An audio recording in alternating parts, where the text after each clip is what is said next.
Good afternoon, everyone, and let's get started right into it. So, over the past 10 years, it seems like freemium has been taking over the world of SaaS. It's become a very prominent sales model. I think part of the reason is that it has a strong appeal to technical founders, which see kind of the way where the product is going to sell itself, and you have less of a need on a go-to-market team that's really sales-driven. But one of the things that we've also seen is that the later stages of the freemium model are not necessarily as well understood as the early days. So when it comes to actually selling to enterprise, it tends to become a lot less well understood, even though there's a couple of companies that have made it pretty far in freemium. And so typically the way things evolve, and it's kind of a way for you to see where you're at, is that in freemium you start, of course, with a free plan. You then move to something of an e-commerce driven model where people swipe their credit card based on the value they're getting from the product, and you start having some tiering based on either the amount of things you can do in the application or based on some specific features. And then you get to a point where you're seeing that you're driving a lot of revenue through e-com, and you probably want to start selling to some of the SMB that's coming in. That's when generally you raise a Series A or a Series B, and you start investing into a sales team, inside sales that's going to work some of the bigger companies that are signing up for the free plans, and your goal is to upsell them to some form of team plan. Generally, the things that happen towards later stages is that you realize someone from Facebook is using your product, someone from IBM is using your product, and now you realize it's maybe time to invest into an enterprise sales team and figure out how we can go and close those bigger accounts. Generally, this is when things start going a little bit south. And one of the main reasons for that is when, considering a freemium model, essentially you have a very low ceiling. And what I mean by that is ultimately the maximum price you can get from an account is fairly low because you're driving things based on a price per seat, and that price per seat has to be low for the e-com model to work. And if you start having, economics that drastically differ when you go to enterprise, then your enterprise customers are going to say, well, I just want to have 100 seats on the e-com plan instead of buying your enterprise license because otherwise it would be 10 times more expensive. So essentially, it means that even when you're closing these enterprise companies, potentially it's still at a fairly low value. However, because you're selling to enterprise companies, you're still going through the complex procurement process that these companies have. If any of you have closed an IBM or one of those bigger companies, it's a very convoluted sales process where you go through security, you talk to a bunch of people whose role is to protect the company by making sure that they're not bringing in software that could be dangerous. So it's a fairly long process, and therefore the reps who can close those deals are very expensive.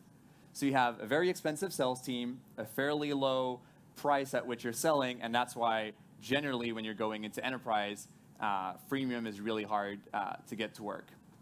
Additionally, because you have a successful freemium product, you're generating a lot of high quality leads. And so for your enterprise reps, it's really hard to figure out who to go after. So you have leads from McDonald's, from IBM, from Disney, and really what you're trying to do is to help them isolate within that noise, which is potentially the one account that is ready to close and to go after. And that can take a lot of trial and error. And essentially that's what we're going to be talking about today, is how companies can think about doing that and how you can actually implement it. So luckily at MadKudu, we've been working with a lot of the fastest growing B2B SaaS companies out there. And so we've been able to learn a lot from how they've grown to that point. And today, one of the companies I want to deep dive a little bit into is InVision, because I think InVision is really representative of how companies can successfully build an awesome freemium model. And so far they've been killing it. So just for those who don't know, InVision is a SaaS product for product design. It's used all across the globe by millions and millions of users. They, I think recently this year, announced a 100 million D round, which brings them to 235 million in funding. So very well funded, fairly late stage, and they managed to get all the initial stages of their growth pretty much on lockdown. From a growth and usage standpoint, it's absolutely massive. As I said, millions and millions of users, and those users really go from individual designers in the Philippines all the way to the product design teams at Lyft, Netflix, IBM. So there's really a wide variety of leads using the product. And so what I want to talk about in a kind of the first steps is really what they had already put in place before moving to an account-based model. And I think a lot of these are things for you to think about to make sure that you have those in place before you start, going to the next step. So the first element, obviously, is making sure that when people raise their hands and they're qualified, you reach out to them quickly and you hit high conversion rates. So that's obviously the first thing that they had in place. And when we started working with them, we wanted to make sure that we were kind of doing the best we could on these, what they call hand raisers. And so what we found is just by running iterations over iterations, we were at the point where we're hitting diminishing returns. It's really hard to get any kind of incremental conversion points. So, we've optimized how long we take to touch the leads and, the qualification. The second aspect, obviously, once you've gone from hand raisers and you're in a freemium model, is to go after PQLs, which stands for product qualified leads. And so the idea behind that is to find out of my free users, which are the ones who are clearly adopting the product in a meaningful manner and indicate that they're getting value from the product, and let's see if we can generate opportunities from those. So they're the red bar on the graph. So they represent a vast majority of the leads that the sales teams are going to work on. But their conversion rate is the little line at the bottom. So super, super low conversion rate, even though there is adoption of the product. So obviously the question was, we're sending these leads to sales. Looks like they're being worked, so what's happening? And obviously the first question that marketers are going to have is my sales team actually working those people? And in this case, it turns out yes. So another thing that is really important to have in place is a sales and marketing SLA. And at Envision, they track a ton of metrics. And of course, one of them is just out of all the leads that are being passed on to sales by marketing, what percentage of those are being contacted within the first 4 hours? And in this case, they actually have a stellar SLA of 95%. So sales is definitely reaching out quickly and consistently to every single lead that is being marked as qualified by marketing. And so question became, are the leads we're surfacing just not good enough? And so for that, we did qualitative feedback. So we went out to talk to the sales team to understand, out of all the leads that clearly had activity and had responded, we tried to understand, why are these not generating opportunities? And the feedback was pretty much consistent. It was, these are awesome leads. They're at companies that we definitely want to close. They're definitely similar to target account leads. They're definitely using the product and getting value from it. However, as an account and as a company, they are not ready to buy a team plan. And so essentially this was like a strong indication that we needed to go into a more holistic and account-based approach to the inbound adoption of the product. And this was also interestingly echoed by some of the board slides that Envision was sharing. So these are obfuscated numbers, obviously. But I think what's really interesting in this is that they took the current target account list, and you can think of it even more globally as the list of accounts that they knew were a good fit for the company. And they were then trying to figure out what is the current penetration and how has that penetration evolved over time in those accounts. And so the red bar here are target accounts that have no kind of usage in Envision. The dark kind of purple one is accounts that have free or paid individual users. And then the gray one is enterprise accounts, so accounts that upgraded to a team plan. And so that became really interesting because the goal was to start going from people that are pure white space, so the kind of pink bar, going into some people having free usage and then getting them to upgrade to the gray. And so that's how we kind of came up with this term of marketing qualified account, which is an evolution of the combination of MQLs and PQLs. And I guess like the easy way to explain this and to really, I guess like the way you can explain this to the rest of your team, to me like the analogy is the Lord of the Rings. So in the Lord of the Rings, there's really one story that's going on. Like it's about destroying the ring. So there's just one goal for all the fellowship of the ring, but there's a bunch of different characters that are going to play a different role in the story. And if you remove one of the characters, the story completely falls apart. And it's exactly the same in enterprise selling. Even though there's one person who's going to sign the contract, even though there might be one person who's your champion, you need to go through procurement. You need to have an executive buyer, and you need to make sure that security is bought in. And so there's really a lot of players in these sales cycles, and it's extremely important to have all of them participate Otherwise, the deal is just going to fall through. And kind of the representation back to the marketing world is, if you plot kind of over time the engagement of a given lead, what you might see is that, it goes up and down, and potentially it never reaches the PQL threshold of a user being ready to buy. However, when you start looking at it from a more holistic perspective, you might realize that there's, a bunch of other users from the account who are engaging with the platform, and then you can start putting together an account score, which is the combination of all these individual scores. And now, all of a sudden, you discover that, this account, in this case, Disney, becomes an engaged and qualified account based on the usage of this first person. Interesting, the reason behind this, even though it wasn't Disney, but this was an actual case, was this person who started using the product and then whose usage was flat was actually the manager of the rest of the team. So there was actually no expectation that that person was going to be constantly using the product and modifying any of the designs, because that person was reviewing the work of the others. But without the manager, there was no chance of actually closing the account. So it's really, really important to see how, potential low usage in the context of the account is actually very meaningful and very important. So this is all great, and it's a great success story for Envision. They're still growing like crazy, and we wish them all the best. But I guess for you, the question is, okay, how do I get started with this, and what do I do? So I think fundamentally, when you look at lead scoring or account scoring or any kind of predictive scoring, ultimately the goal of what you're trying to do is, to automate and scale what your best reps are doing without any of their potential preconceptions. So really the idea is to say we have a ton of data available, we have historical data to look at who converted, what did they do before converting, and instead of just trying to give that to reps to manually qualify the millions and millions of users that you have, you can just automate it. And so there are generally two fundamental components to it.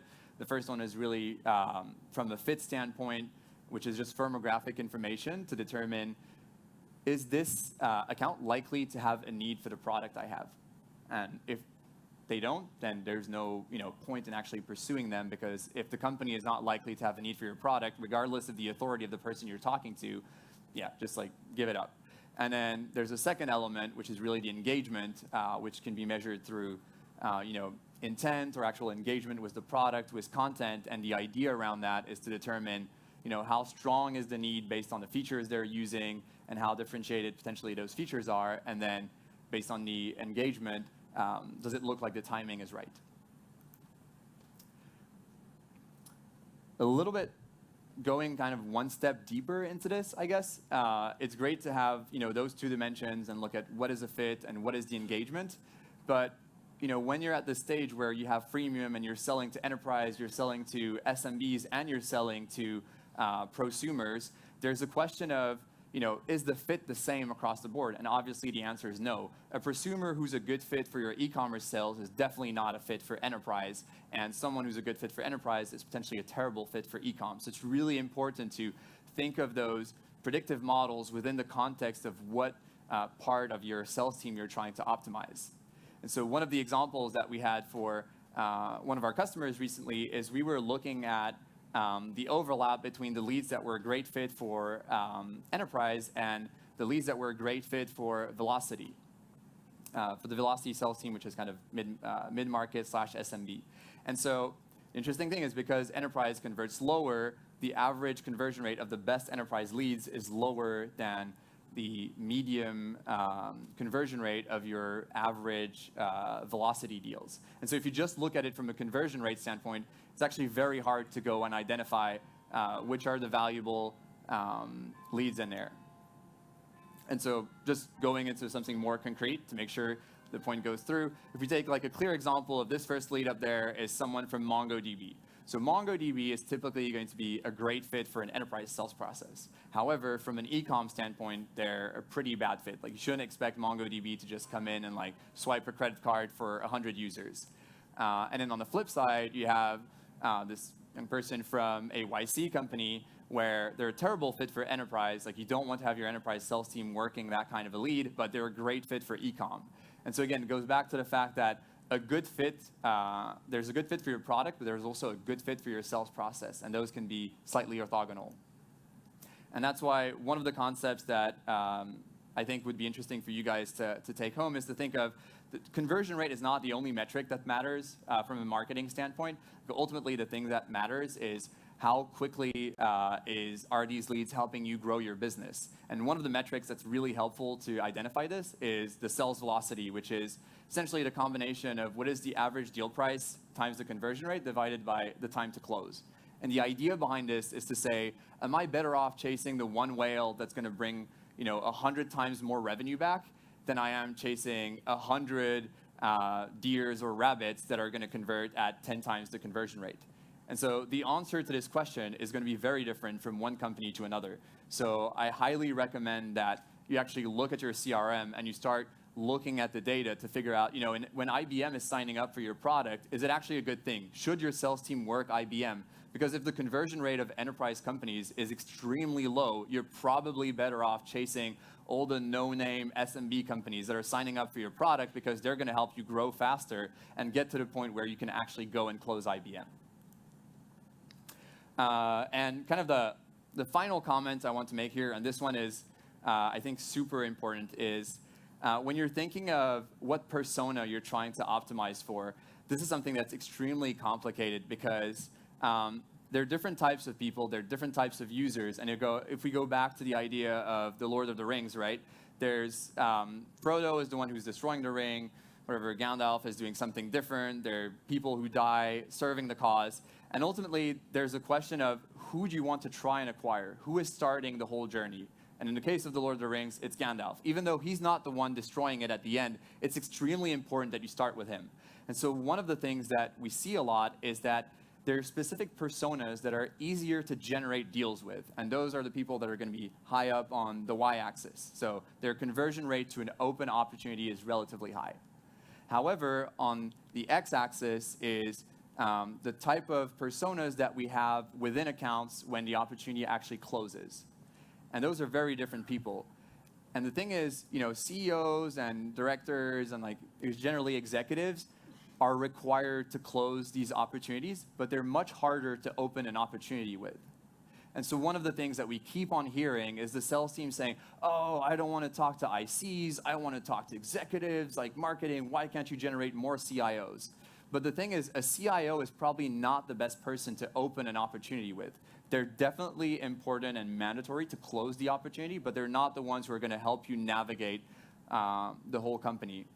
And so essentially the two concepts that we have in here is that there's a concept of someone that we can call a champion, so the person who's going to champion the project, help you open the opportunity within the account, and find the executive buyer who's going to be more on this side and who's going to be required to close the deal. So really thinking about this to figure out within the accounts I'm working today, do I have a champion and do I have a buyer? If I don't have the buyer, I need to go find it and use the champion to help me there. And if you have just a buyer and not a champion, potentially you need to go find champions. And maybe kind of my closing remark here is that ultimately, even though I've been living in the space of predictive analytics for the past 10 years, all models we build are always wrong. Like, models are just a mathematical representation of reality, but reality is just too complex to represent exactly with a model.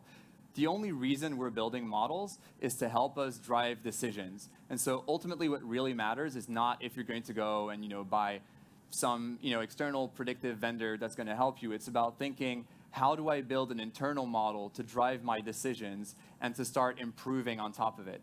And so, again, whether it be internally or externally, start building models that represent your business so that they can drive decisions and you can start optimizing on top of it. And kind of, the final thing is the only reason we're doing this, never forget this, is really to make it frictionless for customers to buy your product. It's all about, adapting your sales process to how your customers are going to buy it. Because no matter how strongly you try to push someone through your sales process, it's always going to be harder than building a sales process that adapts to the way their procurement works. So it's for prosumers and SMB, make it easy for them to swipe their credit card. For enterprise, make it easy for your champion to navigate the whole procurement process with the executive buyer and security. Thank you.